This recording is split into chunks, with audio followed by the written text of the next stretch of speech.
Ana magana da harshen Hausa sama da mutane miliyan 100 zuwa miliyan 150 a duk faɗin Afirka.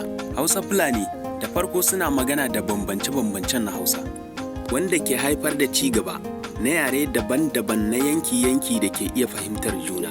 Ana magana da harshen Hausa sama da mutane miliyan 100 zuwa miliyan 150 a duk faɗin Afirka, wanda haka ne yasa ya zama yaren asalin Afirka wanda ake magana da shi, kuma shine na 11 a duniya da ake magana da shi. Tun lokacin kasuwanci a Sahara, ana amfani da harshen Hausa a matsayin yare daga Agadez a zurfin Sahara zuwa Timbuktu a arewacin kogin Niger. Kuma yana da kalmomi lamuni daga Larabci shekaru aru-aru. Tana amfani da rubutun ajami wanda ya kasance tushen asalin al'adar masaniyar yare.